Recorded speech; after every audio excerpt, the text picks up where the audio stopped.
প্রিয় শিক্ষার্থী বন্ধুরা, কেমন আছো তোমরা? আশা করি সকলেই ভালো আছো।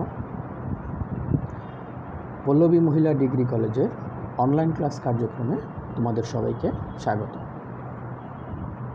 তোমাদের সাথে আজকের ক্লাসের পুরোটা সময় জুড়ে থাকব আমি দেবনাথ সূত্রধর, প্রভাষক, অর্থনীতি বিভাগ, পল্লবী মহিলা ডিগ্রি কলেজ। প্রিয় শিক্ষার্থী বন্ধুরা, তোমরা জানো যে করোনার মহামারীতে শিক্ষা প্রতিষ্ঠান বন্ধ থাকা অবস্থায় আমরা শুরু থেকেই এই অনলাইন ক্লাস কার্যক্রম তোমাদের সাথে চালিয়ে যাচ্ছি। অর্থাৎ আমরা অনলাইনে তোমাদের সাথে সবসময় যুক্ত হবার চেষ্টা করি। আশা রাখি আমাদের এই ক্লাসগুলো তোমরা প্রত্যেকেই দেখবে, কারণ যেহেতু আমরা সরাসরি তোমাদের সাথে শ্রেণীকক্ষে এখন ক্লাস করতে পারছি না, তাই আমরা আমাদের ফেসবুক গ্রুপে, অর্থাৎ আমাদের কলেজের যে ফেসবুক গ্রুপ আছে সেই ফেসবুক গ্রুপে তোমাদের প্রত্যেকের ক্লাসের রুটিন অনুযায়ী প্রতিদিনই ক্লাস আপলোড করা হয়। আশা রাখি তোমরা সেই ক্লাসগুলো সকলেই দেখবে, তখনই আমাদের পরিশ্রম সার্থক হবে। আমরা প্রতিনিয়ত ক্লাসগুলো অনলাইনে দিয়ে থাকি, কলেজের যে গ্রুপ আইডি আছে দিয়ে থাকি, কিন্তু আমরা দেখি যে তোমরা অনেকেই ক্লাসগুলো দেখো না। যদিও দু একজন দেখো, সেটা খুবই কম। সেজন্য আমরা যে ক্লাসগুলো তোমাদের সাথে আলোচনা করে যে বিষয়গুলো নিয়ে, সেই বিষয়গুলো যখন তোমরা অ্যাসাইনমেন্টে লিখো, সে অনেক বিষয় তোমাদের ভুল ভ্রান্তি হয়, যেগুলো আবার তোমাদেরকে ফোন করে সেই বিষয়গুলো অবগত করতে হয়। আশা রাখি আমাদের এই ক্লাসগুলো যদি তোমরা সঠিকভাবে সবাই দেখো, তাহলে অ্যাসাইনমেন্ট সংক্রান্ত যদি কোনো সমস্যা থাকে সেগুলো সমাধান তোমরা এখান থেকে পেয়ে যাবে। তো প্রিয় শিক্ষার্থী বন্ধুরা, আজকে আমি একাদশ শ্রেণীর যে চতুর্থ অ্যাসাইনমেন্ট, অর্থাৎ অর্থনীতি বিষয়ের উপরে যে চতুর্থ অ্যাসাইনমেন্ট দিয়েছে, সেই বিষয়ের উপরে আজকে আলোচনা করব। অর্থাৎ তোমাদের একাদশ শ্রেণীর যে সপ্তম সপ্তাহের যে ক্লাস, যে সপ্তম সপ্তাহের যে গ্রিডে যে সপ্তম সপ্তাহের অ্যাসাইনমেন্টের বিষয়বস্তু দিয়েছে, সেখানে আমরা দেখতে পাই যে অর্থনীতি দ্বিতীয় পত্র বইয়ের এই বাংলাদেশের শিল্প এই অধ্যায় থেকে তোমাদের টপিকসটি নির্বাচন করা হয়েছে, বা শিরোনামটি এখান থেকেই নির্বাচন করা হয়েছে। তো আমরা একাদশ শ্রেণীর ক্লাসগুলোতে আমরা সবসময় যে তোমাদের 2022 সালে যারা পরীক্ষার্থী, তোমাদের সংক্ষিপ্ত যে সিলেবাসটি দেওয়া হয়েছে, অর্থাৎ মাওসী কর্তৃক যে সংক্ষিপ্ত সিলেবাসটি দেওয়া হয়েছে, সেখান থেকেই আমরা সেই যে অধ্যায়গুলো দেওয়া হয়েছে সেই অধ্যায়গুলো নিয়ে তোমাদের সাথে সবসময় ক্লাস করি বা আলোচনা করে থাকি। তো আমাদের অ্যাসাইনমেন্টগুলো সেই অধ্যায় ভিত্তিকই অ্যাসাইনমেন্টগুলো দেওয়া হচ্ছে। তো আমরা এই সপ্তম সপ্তাহে দেখতে পাই যে অর্থনীতির যে চতুর্থ অ্যাসাইনমেন্টটি দেওয়া হয়েছে, সেটি বাংলাদেশের শিল্প এই অধ্যায়, অর্থাৎ তৃতীয় অধ্যায় থেকে দেওয়া হয়েছে। তৃতীয় অধ্যায় বাংলাদেশের শিল্প এই অধ্যায় থেকে তোমাদের এই চতুর্থ, অর্থাৎ অর্থনীতির চতুর্থ অ্যাসাইনমেন্টটি নির্বাচন করা হয়েছে, বা এর বিষয়বস্তু বা শিরোনাম নির্বাচন করা হয়েছে।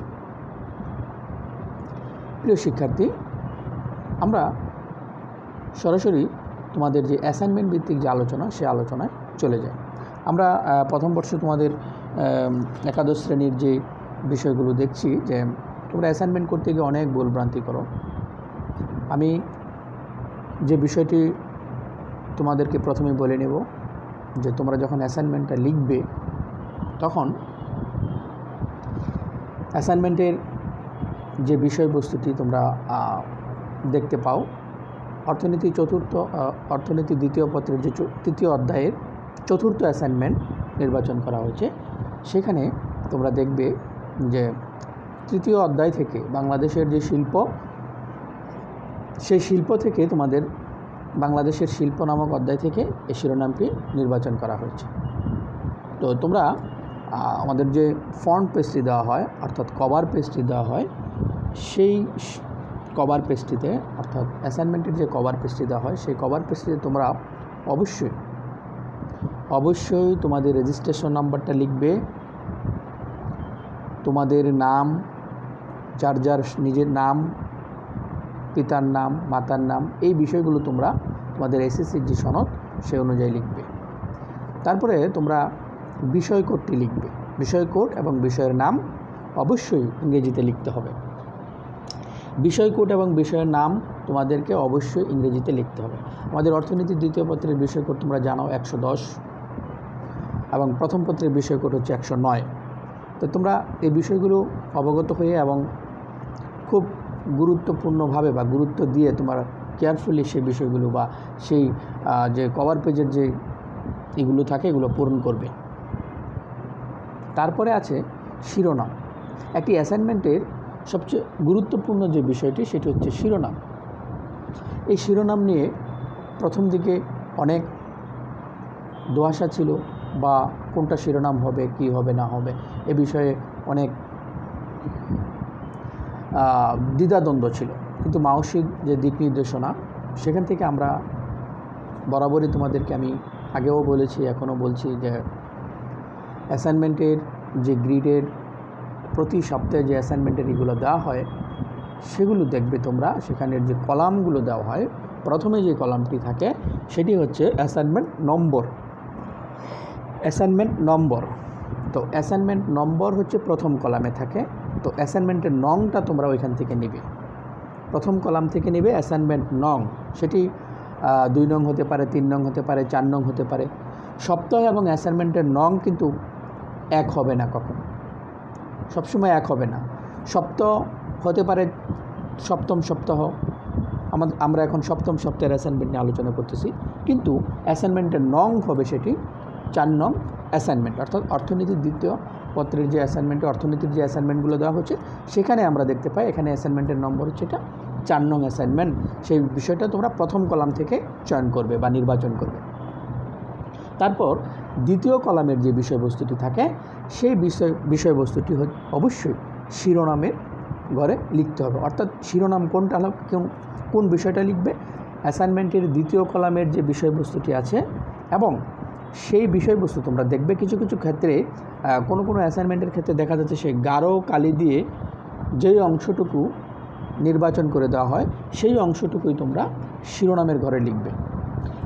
ব্রেকেটের ভিতরে অনেক বিষয় থাকতে পারে, সেটি শিরোনামের ঘরে সব আসবে না। শুধুমাত্র গাঢ় কালির যে বিষয়টি থাকে সেই অংশটুকু লিখবে। আর যদি ওইরকম গাঢ় কালি দিয়ে মেনশন করে না দেওয়া থাকে তাহলে দ্বিতীয় কলামের যতটুকু বিষয়বস্তু আছে পুরোটাই তোমরা শিরোনামে লিখবে। তারপর তৃতীয় কলামে তোমাদের থাকে হচ্ছে শিখনফল। এই শিখনফল হচ্ছে এই অ্যাসাইনমেন্ট করার ফলে বা এই অ্যাসাইনমেন্ট করার মাধ্যমে তোমরা কি কি বিষয় সম্পর্কে অবগত হবে বা কোন কোন বিষয় তোমরা জানতে পারবে। এই বিষয়গুলি যখন তোমাদের সামনে তুলে ধরা হয় একদম পয়েন্ট আকারে, সেটি হচ্ছে শিখন ফলগুলো তোমরা তৃতীয় কলামে পাবে। সুতরাং এই শিখন ফল তোমাদের অ্যাসাইনমেন্টে লিখতে হবে না বা অ্যাসাইনমেন্টে আসবে না। তারপরে যাও চতুর্থ কলাম। এই চতুর্থ কলামে তোমরা যে বিষয়গুলো পাবে সেটি হচ্ছে দিক নির্দেশনা, সংকেত, ধাপ, পরিধি, এই বিষয়গুলো থাকবে। হ্যাঁ, দিক নির্দেশনা, সংকেত, ধাপ এবং পরিধি, এই যে চতুর্থ কলামের যে বিষয়গুলো আছে, যে নির্দেশনা বা যে সংকেতগুলো দেওয়া আছে সেই সংকেতগুলোর উপর ভিত্তি করেই তোমাকে অ্যাসাইনমেন্টটি সম্পূর্ণ করতে হবে। অ্যাসাইনমেন্টটি সম্পূর্ণ করতে হবে সেই তোমার চতুর্থ কলামের যেই দিক নির্দেশনাগুলো আছে, যতগুলো ধাপ আছে ঠিক ততগুলো ধাপ অবলম্বন করে তোমাকে অ্যাসাইনমেন্টটি সম্পূর্ণ করতে হবে। সেখানে 4টি, 5টি বা 3টি এরকম ধাপ থাকতে পারে। 3টি, 4টি বা 5টি এরকম নির্দেশনা থাকতে পারে বা সংকেত থাকতে পারে বা ধাপ থাকতে পারে। সুতরাং সেই বিষয়গুলো অনুসরণ করে বা সেগুলোর ভিত্তিতেই তোমরা অ্যাসাইনমেন্টগুলো তৈরি করবে। আমরা এই চতুর্থ অ্যাসাইনমেন্টে আমরা দেখতে পাই অর্থনীতির যে অ্যাসাইনমেন্ট নম্বর 4 তৃতীয় অধ্যায় বাংলাদেশের শিল্প, এই অধ্যায় থেকে আমাদের শিরোনামটি নির্বাচন করা হয়েছে। শিরোনাম কি? শিরোনামটি হলো বাংলাদেশে উৎপাদিত পণ্যের উপর ভিত্তি করে শিল্পের শ্রেণীবিন্যাস করো, দ্রুত শিল্পায়নে কোন ধরনের শিল্প স্থাপন করা যুক্তিযুক্ত মতামত দাও। প্রিয় শিক্ষার্থী, শিরোনামটি আমি আবার বলছি যে বাংলাদেশে উৎপাদিত পণ্যের উপর ভিত্তি করে শিল্পের শ্রেণীবিন্যাস করো, দ্রুত শিল্প উন্নয়নে কোন ধরনের শিল্প স্থাপন করা যুক্তিযুক্ত মতামত দাও। এই বিষয়টুকু হলো শিরোনাম, যেটা তোমরা কভার পেজের শিরোনামের জায়গায় লিখবে। ঠিক কভার পেজের পরের যে পেজটি আছে, অর্থাৎ ফ্রন্ট পেজের পরে যে পেজটি আছে, প্রথম পৃষ্ঠায় তোমরা এই শিরোনামের অংশটুকু লিখতে পারো, না লিখলেও কোনো সমস্যা নেই। কিন্তু সেই নির্দেশনার প্রথম যে নির্দেশনাটি, সেই নির্দেশনাটি তোমার এখানে উল্লেখ করতে হবে। প্রথম নির্দেশনাটি তুমি উল্লেখ করে তুমি সেই নির্দেশনার যে বিষয়টি এখানে ব্যাখ্যা চাইছে সেই বিষয়টির ব্যাখ্যা বা সেখানে যে আলোচনা, সেই অংশটুকু তুমি এখানে উপস্থাপন করবে। প্রথম যে নির্দেশনাটি দেওয়া হয়েছে এই চতুর্থ অ্যাসাইনমেন্টের, শিল্পের শ্রেণীবিন্যাস। শিল্পের শ্রেণীবিন্যাস। তারপরে দেওয়া হয়েছে দ্বিতীয় যে নির্দেশনাটি দেওয়া হয়েছে, রপ্তানিমুখী শিল্প। এবং তৃতীয় এবং সর্বশেষ যে নির্দেশনাটি দেওয়া হয়েছে, সরকারি ও বেসরকারি অংশীদারিত্বে শিল্প উন্নয়নে সরকারি নীতির যথার্থতা বিশ্লেষণ। তাহলে প্রিয় শিক্ষার্থী, আমরা এই চতুর্থ অ্যাসাইনমেন্টের, অর্থনীতির চতুর্থ অ্যাসাইনমেন্টের শিরোনামটি আমরা জানলাম এবং এখানে সংকেত বা নির্দেশনা দেখতে পেলাম, যেখানে 3টি নির্দেশনা বা সংকেত আমাকে অনুসরণ করতে হবে বা এই 3টি ধাপ অনুসরণ করেই আমাকে এই অ্যাসাইনমেন্টটি সম্পূর্ণ করতে হবে। তো আমরা প্রথমেই শিল্পের যে শ্রেণীবিন্যাস আছে সেই শ্রেণীবিন্যাসের বিষয়টি আমরা আলোচনা করব।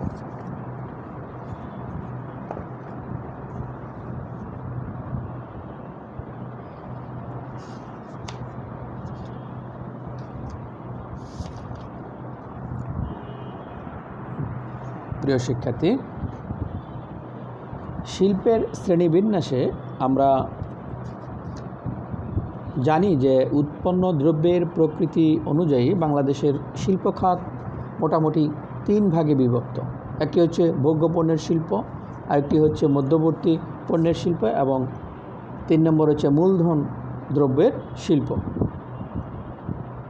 শিল্পনীতি অনুসারে আমরা এই বাংলাদেশের শিল্পকে প্রধানত, বা যে শিল্পগুলো আছে যে শিল্পসমূহকে প্রধানত 4 ভাগে ভাগ করা হয়। যেমন 1 নম্বর হচ্ছে বৃহৎ শিল্প, 2 নম্বর হচ্ছে মাঝারি শিল্প, তারপরে ক্ষুদ্র শিল্প এবং কুটির শিল্প। এই যে শ্রেণীবিন্যাসগুলো, সেই বিষয়গুলো তোমরা তোমাদের অ্যাসাইনমেন্টের ভিতরে নিয়ে আসবে। অর্থাৎ বৃহৎ শিল্প, মাঝারি শিল্প, ক্ষুদ্র শিল্প এবং কুটির শিল্প। এখানে শিল্পনীতি 2010 আসবে, সেই 10-এর যে যুগোপযোগী শিল্পনীতি ঘোষণা করা হয়েছে, সেই নীতির যে অন্তর্নিহিত উদ্দেশ্য, সেই উদ্দেশ্য আসবে। সেই উদ্দেশ্যটি হচ্ছে যে উৎপাদনশীল কর্মসংস্থান সৃষ্টি করা, নারীদেরকে শিল্পায়ন প্রক্রিয়ার মূল ধারায় নিয়ে আসা এবং দারিদ্র্য দূরীকরণ। এটি হচ্ছে 2010-এর যে শিল্পনীতি, সেই শিল্পনীতিতে এটি উদ্দেশ্য বলে পরিগণিত করা হয়। এই উদ্দেশ্যে যেখানে সম্ভব সেখানে পুঁজিগণ শিল্পের পরিবর্তে শ্রমগণ শিল্প স্থাপনকে অধিক গুরুত্ব দিয়ে শিল্পনীতিকে নারী শিল্পনীতিতে নারী যে উদ্যোক্তা, সেই নারী উদ্যোক্তা উন্নয়নে বিশেষ পদক্ষেপ গ্রহণসমূহ কুটির গ্রহণসহ বিভিন্ন যে কুটির শিল্প, ক্ষুদ্র মাঝারি শিল্পের যে প্রসার, সেগুলোর কার্যক্রম গ্রহণ করা কথা বলা হয়েছে। শিল্পনীতি 2010-এর আলোকে বাংলাদেশের শিল্পসমূহকে মোটামুটি 9 ভাগে ভাগ করা হয়েছে। সেখানে যে বিষয়গুলো আসছে সেগুলো হলো বৃহৎ শিল্প, মাঝারি শিল্প, ক্ষুদ্র শিল্প, মাইক্রো শিল্প, কুটির শিল্প, হাইটেক শিল্প, সংরক্ষিত শিল্প, অগ্রাধিকার শিল্প এবং সর্বশেষ হচ্ছে নিয়ন্ত্রিত শিল্প। তাহলে প্রিয় শিক্ষার্থী বন্ধুরা, আমরা এখানে 9 ধরনের শিল্পকে এখানে প্রাধান্য দেওয়া হয়েছে। বাংলাদেশের যে 2010-এ যে শিল্পনীতি করা হয়েছে সেখানে 9 ধরনের শিল্পসমূহকে এখানে উল্লেখ করা হয়েছে। বৃহৎ শিল্প, মাঝারি শিল্প, ক্ষুদ্র শিল্প, কুটির শিল্পের মাঝামাঝি আরেকটি মাইক্রো শিল্প নামে আরেকটি শিল্প এখানে উল্লেখ করা হয়েছে। তারপরে হাইটেক শিল্প, সংরক্ষিত শিল্প, অগ্রাধিকার শিল্প এবং নিয়ন্ত্রিত শিল্প, এইভাবে 9টি শ্রেণীবিন্যাসে এখানে ভাগ করা হয়েছে। আমরা বৃহৎ শিল্প, মাঝারি শিল্প এই বিষয়গুলো জানি যে বৃহৎ শিল্প হচ্ছে যেই শিল্প প্রতিষ্ঠানে 250 জন শ্রমিকের অধিক শ্রমিক যখন নিয়োজিত থাকে তখন এবং সেই প্রতিষ্ঠানের মূলধন যখন 15 কোটি টাকার অধিক হয় তখন সেটি বৃহৎ শিল্পের ভিতরে পড়ে। এবং শিল্প প্রতিষ্ঠানে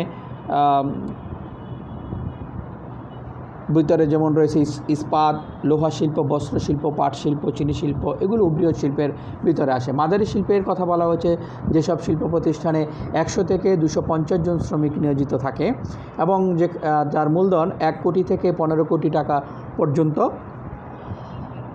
হতে পারে। তারপরে বলা হয়েছে যে ক্ষুদ্র শিল্পের প্রতিষ্ঠানে বলা হয়েছে 25 থেকে 99 জন শ্রমিক কাজ করতে পারে এবং সেখানে মূলধনের পরিমাণ বলা হয়েছে 5 লক্ষ টাকা থেকে 1 কোটি টাকার মধ্যে থাকবে। তারপরে বলা হয়েছে যে যদি মাইক্রো শিল্পের কথা, এবং মাইক্রো শিল্পে বলা হয়েছে শিল্প প্রতিষ্ঠানে 10 থেকে 24 জন বা তার চেয়ে কম সংখ্যক শ্রমিক কাজ করবে এবং এখানে মূলধনের কথা বলা হয়েছে যে 5 লক্ষ টাকা থেকে 50 লক্ষ টাকা কিংবা যেসব জমি এবং কারখানা ভবন ব্যতি রেখে স্থায়ী সম্পদের মূল্য ধরা হয়েছে 5 লক্ষ টাকা 50 লক্ষ টাকা, কিংবা যেসব শিল্প প্রতিষ্ঠানে 10 থেকে 24 জন বা তার চেয়েও কম সংখ্যক শ্রমিক কাজ করে। তারপরে কুটির শিল্পের কথা বলা হয়েছে। কুটির শিল্পের সদস্য সর্বোচ্চ জনবল বলা হয়েছে 10-এর অধিক নয়। তারপর আমরা যে শিল্পটি দেখতে পাই সেটা হচ্ছে হাইটেক শিল্প। এই হাইটেক শিল্পের কথা বলা হচ্ছে জ্ঞান ও পুঁজি নির্ভর, উচ্চ প্রযুক্তি ভিত্তিক, পরিবেশ বান্ধব এবং আইটিএস বা গবেষণা ও উন্নয়ন নির্ভর শিল্পকে বোঝানো হয়। কোনো একটি শিল্প কারখানা সংশ্লিষ্ট পোশাক কর্তৃক নিবন্ধিত শিল্পের বেলায় যে কোনো বিনিয়োগ সীমা হলেও তার দায়-দায়িত্ব প্রাথমিক পোশাক কর্তৃপক্ষের আওতায় থাকবে। তারপরে সংরক্ষিত শিল্পের কথা বলা হয়েছে। সেখানে সংরক্ষিত শিল্পের ভিতরে রয়েছে যেমন সামরিক সরঞ্জাম, অস্ত্রশস্ত্র ও যন্ত্রপাতি, পারমাণবিক শক্তি, সিকিউরিটি, প্রিন্টিং, টাকশাল এবং বনায়ন ও সংরক্ষিত বনভূমির সীমানার কথা বলা হয়েছে। অগ্রাধিকার শিল্প, সেখানে অগ্রাধিকার শিল্পের বাংলাদেশে যেসব কথা বলা হয়েছে যে অগ্রাধিকারপ্রাপ্ত শিল্প বা ট্রাস্ট সেক্টর বলতে যে সমস্ত উদীয়মান শিল্পকে বোঝাবে, সে সমস্ত উদীয়মান শিল্পকে বোঝাবে যে সমস্ত শিল্পের প্রবৃদ্ধি অর্জন, কর্মসংস্থান সৃষ্টি, রপ্তানি, আয় বৃদ্ধি সহ দারিদ্র্য বিমোচনের উল্লেখযোগ্য অবদান রাখার সম্ভাবনাকে কাজে লাগিয়ে প্রয়োজনীয় পৃষ্ঠপোষকতা প্রেষণা প্রদানের মাধ্যমে পরিপূর্ণ বিকাশের জন্য সরকার কর্তৃক একটি নির্দিষ্ট সময় পর্যন্ত অগ্রাধিকারমূলক নীতি সমর্থন ও যোগানের প্রয়োজন হয়। এখানে 31টি শিল্প রয়েছে। তারপরে নিয়ন্ত্রিত শিল্পের কথা বলা হয়েছে। সেই নিয়ন্ত্রিত শিল্পের ভিতরে আমরা দেখতে পাই যে প্রাকৃতিক খনিজ সম্পদের সর্বোচ্চ ব্যবহার নিশ্চিতকল্পে দেশের স্বার্থে সেবামূলক বিনোদনমূলক কিছু শিল্প স্থাপনের বিষয়ে সরকারের যথাযথ সিদ্ধান্ত ব্যবস্থা গ্রহণকল্পে এবং জাতীয় নিরাপত্তা ও সংস্কৃতির প্রতি হুমকির কারণ হতে পারে বা অর্থনীতি ক্ষতিগ্রস্ত হতে পারে এমন সকল শিল্প সরকারের সংশ্লিষ্ট মন্ত্রণালয় বা কমিশনের অনুমোদন ও অনাপত্তি গ্রহণ সাপেক্ষে বেসরকারি খাতে স্থাপন করা যাবে। সরকার বিভিন্ন পারিপার্শ্বিক অবস্থা বিবেচনা করে শিল্পের তালিকা প্রণয়ন করে, তবে বেসরকারি খাতে flyover, elevated express, underground rail, monorail, অর্থনৈতিক অঞ্চল ইত্যাদি স্থাপন বা পরিচালনার ক্ষেত্রে প্রাইভেট সেক্টর ইনফ্রাস্ট্রাকচার এবং ইনফ্রাস্ট্রাকচার গাইডলাইন্স উল্লেখিত নিয়ম অনুসরণের মাধ্যমে অনুমোদন নিয়ে এরূপ শিল্প স্থাপন করার সুযোগ পায়। এরপর শিল্পনীতি 2016 লক্ষ্য এবং শিল্পনীতির উদ্দেশ্য 2016 যে উদ্দেশ্য সেই বিষয়গুলো তোমরা এখানে উল্লেখ করবে। সেখানে সবগুলি শিল্পে আসবে তোমাদের, যেমন মাইক্রোশিল্প, কুটির শিল্প, হস্তকারুশিল্প, হাইটেক শিল্প এবং সংরক্ষিত শিল্প, অগ্রাধিকার শিল্প, নিয়ন্ত্রিত শিল্প, সব ধরনের শিল্পের বিষয়গুলো আসবে। এইগুলো শিল্পের শ্রেণীবিন্যাসের কথা। শিল্পের শ্রেণীবিন্যাসের পরে যে বিষয়টি আমাদের দ্বিতীয় ধাপে বা নির্দেশনায় বলা হয়েছে রপ্তানিমুখী শিল্প। রপ্তানিমুখী শিল্পের কথা কি বলা হয়েছে, যে বাংলাদেশে সম্পূর্ণরূপে বিদেশের বাজারে রপ্তানির উদ্দেশ্যে দেশে যে শিল্প প্রতিষ্ঠান গড়ে ওঠে বা রপ্তানির উদ্দেশ্যে শিল্পায়নকে রপ্তানিমুখী শিল্প বলে। যে সকল দেশের আমদানি ব্যয় অপেক্ষা রপ্তানি আয় অধিক, অর্থাৎ আন্তর্জাতিক বাণিজ্য উদ্বৃত্ত থাকে, সে সকল দেশের অর্থনীতি শক্তিশালী এর উপর প্রতিষ্ঠিত। একটি দেশ যদি ক্রমাগত দীর্ঘকালব্যাপী বাণিজ্য উদ্বৃত্ত ভোগ করে, তখন সেই দেশকে দরিদ্র বা উন্নয়নশীল দেশ না বলে উন্নত দেশ বলেই অধিক যুক্তিযুক্ত। বাংলাদেশের রপ্তানি আয় অপেক্ষা আমদানি ব্যয় অধিক এবং ক্রমাগতভাবে আন্তর্জাতিক বাণিজ্যের যে ঘাটতি, এই ঘাটতিটি বর্তমানেও বিদ্যমান রয়েছে। এর কারণ হলো যে বাংলাদেশ কৃষিপ্রধান এবং সস্তা যে শ্রমনির্ভর শিল্প উৎপাদনে জড়িত। এছাড়া বাংলাদেশ শিল্পের প্রাথমিক যে উপকরণ তথা কাঁচামাল, সে চামড়া, পাট এসব রপ্তানি করে। এসব পণ্যের দাম কম থাকে বিধায় আমাদের যে রপ্তানি আয় সেটিও স্বল্প। তাই রপ্তানিমুখী শিল্পায়নের জন্য যেসব ধারণা বা বিবেচনা রাখা আবশ্যক সেই বিষয়গুলো তোমরা এখানে অন্তর্ভুক্ত করবে।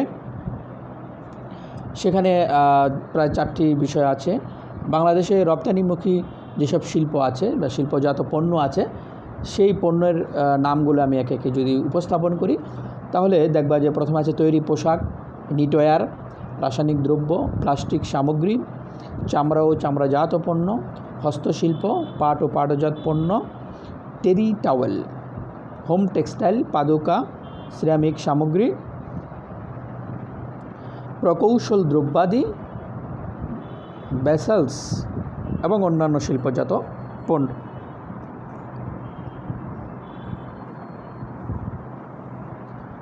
2015-16 অর্থ বছরে তৈরি পোশাক রপ্তানির পরিমাণ ছিল প্রায় 14,784 মিলিয়ন মার্কিন ডলার এবং নিটওয়্যার রপ্তানির পরিমাণ ছিল প্রায় 13,355 মিলিয়ন মার্কিন ডলার। এই দুটি খাত মোট রপ্তানি আয়ের প্রায় 82.2%।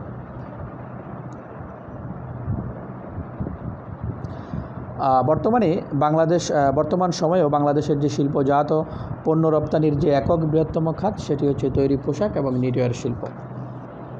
এখানে এই রপ্তানিমুখী শিল্পের ভিতরে তোমাদের বর্ণনা দিতে গিয়ে যখন রপ্তানিমুখী শিল্পের নামগুলো আসবে, সেই বিষয়গুলো দেওয়ার পরে তোমরা রপ্তানিমুখী শিল্পের সেই গুরুত্বর বিষয়ে তোমরা উপস্থাপন করবে।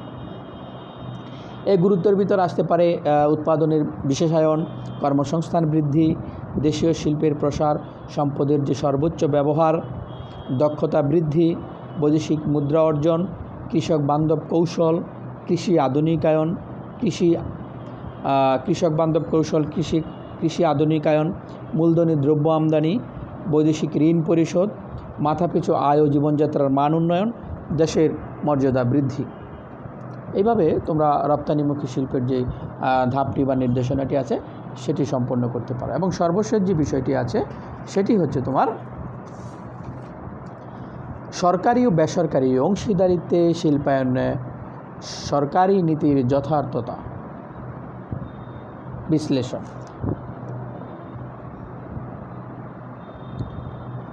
আমাদের এই চতুর্থ অ্যাসাইনমেন্টের সর্বশেষ যে ধাপটি বা নির্দেশনাটি রয়েছে সেটি হচ্ছে সরকারি ও বেসরকারি অংশীদারিত্বের শিল্পায়নে সরকারি নীতির যথার্থতা। প্রিয় শিক্ষার্থী বন্ধুরা, সরকারি ও বেসরকারি যৌথ উদ্যোগী বা যৌথ মালিকানায় যখন কোনো অর্থনৈতিক কর্মকাণ্ড বা উৎপাদন প্রতিষ্ঠান স্থাপিত, পরিচালিত, সম্প্রসারণ, রক্ষণাবেক্ষণ এবং উক্ত প্রতিষ্ঠান হতে আয় প্রবাহ নিশ্চিতকরণের কার্যক্রমকে সরকারি বেসরকারি অংশীদারিত্ব বা পাবলিক প্রাইভেট পার্টনারশিপ বা পিপিপি বলে। এই বাংলাদেশের বর্তমান সময়ে পিপিপি অর্থাৎ পাবলিক প্রাইভেট পার্টনারশিপের অধীনে বেশ কিছু অগ্রাধিকার প্রকল্প বাস্তবায়নের পথে। আমরা জানি যে 2010 সালের পরবর্তী সময় থেকে বর্তমান সময় পর্যন্ত এই পাবলিক প্রাইভেট পার্টনারশিপে বাংলাদেশের অনেকগুলো প্রকল্প ইতিমধ্যে শেষ হয়েছে এবং বর্তমানে অনেক প্রকল্প বাস্তবায়নাধীন রয়েছে। আমরা এই পাবলিক প্রাইভেট পার্টনারশিপের যে বৈশিষ্ট্য, এই কার্যক্রমের যে বৈশিষ্ট্য, সেই বৈশিষ্ট্যগুলো হচ্ছে, প্রথমেই আমরা যেটি বলবো যে সরকারি বেসরকারি অংশীদারিত্বের স্বতন্ত্র কতগুলো বৈশিষ্ট্য রয়েছে। প্রথমেই বলা হয়েছে যে এই পাবলিক প্রাইভেট পার্টনারশিপের মাধ্যমে বৃহৎ টেকসই অবকাঠামো নির্মাণ, এবং তারপরে বলা হয়েছে যৌথভাবে বিনিয়োগের ঝুঁকি বহন, দীর্ঘমেয়াদী অর্থাৎ 15 থেকে 30 বছরে প্রকল্প বাস্তবায়ন, সরকারি বেসরকারি যৌথ প্রক্রিয়ায় পণ্য সেবার দাম নির্ধারণ, নির্ধারিত ফি চার্জ প্রদানের মাধ্যমে সেবা গ্রহণ, ফি চার্জ বৃদ্ধির জন্য অংশীদারদের যৌথ সিদ্ধান্ত প্রয়োজন, এবং অর্থনৈতিক প্রবৃদ্ধির হার বৃদ্ধি করা, জিডিপি প্রবৃদ্ধির হার 10% পৌঁছানোর যে মূল উদ্দেশ্য। শিল্পনীতি 2010-এর সকল খাতকে সরকারি বেসরকারি যৌথ উদ্যোগের আওতায় আনা হয়েছে। তা হলো, যে সকল খাতকে সরকারি বেসরকারি যৌথ উদ্যোগের আওতায় আনা হয়েছে সেই খাতগুলো হচ্ছে সড়ক, রেল, বিমান, নৌ যোগাযোগ ও বন্দর উন্নয়ন, বিদ্যুৎ উৎপাদন ও জ্বালানি খাতের টেকসই উন্নয়ন, তথ্য যোগাযোগ প্রযুক্তি খাত, স্বাস্থ্য পরিবার কল্যাণ, পর্যটন খাত উন্নয়ন, শিল্প পার্ক নির্মাণ ও শিল্পায়ন, আবাসন খাতের প্রসারণ, গ্যাস ও খনিজ সম্পদ আহরণ। এই বিষয়গুলোকেই বা এই সেক্টরগুলোকেই, এই খাতগুলোকেই এই পাবলিক প্রাইভেট পার্টনারশিপের অন্তর্ভুক্ত বা আওতায় আনা হয়েছে। এই পাবলিক প্রাইভেট পার্টনারশিপ বা অংশীদারিত্বের যে চুক্তিসমূহ, এই চুক্তিসমূহের ক্ষেত্রে সরকারি এবং বেসরকারি খাতের ভিতরে মধ্যে বলছে যৌথ বিনিয়োগ চুক্তি, ব্যবস্থাপনা চুক্তি, ইজারা চুক্তি, সেবামূলক চুক্তি, মূলধনায়িত চুক্তি এবং অধিকার চুক্তি সম্পাদন হয়ে থাকে। তো এইভাবে তোমরা এই সরকারি ও বেসরকারি অংশীদারিত্বে শিল্পায়নের সরকারি নীতির যে যথার্থতা, সেই যথার্থতার বিষয়গুলো তোমরা উপস্থাপন করবে। যথার্থতা আছে সরকারি নীতির যে যথার্থতা, সরকারি বেসরকারি অংশীদারিত্বে শিল্পায়নের সরকারি নীতির যথার্থ সমূহগুলো হচ্ছে ব্যাপক পুঁজির সরবরাহ, ভৌত অবকাঠামোর টেকসই উন্নয়ন, দীর্ঘমেয়াদী প্রকল্প গ্রহণ, স্বচ্ছতা ও জবাবদিহিতা, প্রকল্প ব্যয়, সেবা খাতের প্রসারণ, বেসরকারি খাতের দক্ষতা বৃদ্ধি, যৌক্তিক পণ্য সেবার দাম নির্ধারণ, কর্মসংস্থান, মাথাপিছু আয় ও জীবনযাত্রার মান, সরকারের পৃষ্ঠপোষকতা, অর্থনৈতিক উন্নয়ন। এভাবে তোমরা এই যে চতুর্থ অ্যাসাইনমেন্ট এবং তার যে শিরোনাম সেটি অবলম্বনে এবং তার যে ধাপগুলো বা নির্দেশনাগুলো দেওয়া আছে সেগুলো অনুসরণ করে তোমরা অ্যাসাইনমেন্টটি সম্পূর্ণ করবে। প্রিয় শিক্ষার্থী বন্ধুরা, তাহলে আমরা যে বিষয়গুলো আজকে আবারও আমি তোমাদের সাথে একটু পুনরায় যে উল্লেখ করব সেটি হচ্ছে শিরোনাম খুব স্পষ্টভাবে সুন্দর করে, কোনো কাটাকাটি হবে না, কভার পেজে খুব সুন্দরভাবে শিরোনামটি উল্লেখ করবে এবং অবশ্যই দ্বিতীয় কলামের যে বিষয়বস্তুটি আছে সেটি শিরোনাম হিসেবে লিখতে হবে। প্রথম কলামে থাকবে অ্যাসাইনমেন্টের নং, সেখান থেকে তোমরা অ্যাসাইনমেন্টের নং নেবে এবং চতুর্থ কলামের যে ধাপ বা নির্দেশনা বা সংকেতগুলো আছে সেগুলো অবলম্বন করে তোমরা অ্যাসাইনমেন্টটি সম্পূর্ণ করবে। আর অ্যাসাইনমেন্ট লেখার সময় কখনও কোথাও কোনো প্রশ্ন, উত্তর এই শব্দগুলো লেখা যাবে না এবং অবশ্যই শুধু কালো কালি ব্যবহার করে সেই অ্যাসাইনমেন্টটি সম্পূর্ণ করতে হবে, অন্য কোনো কালির ব্যবহার করা যাবে না। তো প্রিয় শিক্ষার্থী বন্ধুরা, সকলের সুস্বাস্থ্য, সুন্দর জীবন এবং নিরাপদ জীবন কামনা করে এখানেই শেষ করছি। সবাই সুস্থ থাকবে, নিরাপদে থাকবে এবং স্বাস্থ্যবিধিগুলো মেনে চলবে। অবশ্যই মাস্ক ব্যবহার করবে, বাড়ির বাইরে যখন বেরোবে অবশ্যই মাস্ক ব্যবহার করবে এবং স্বাস্থ্যবিধিগুলো মেনে চলবে। সকলের সুস্বাস্থ্য এবং নিরাপদ জীবন কামনা করে এখানেই শেষ করছি। সবাইকে ধন্যবাদ।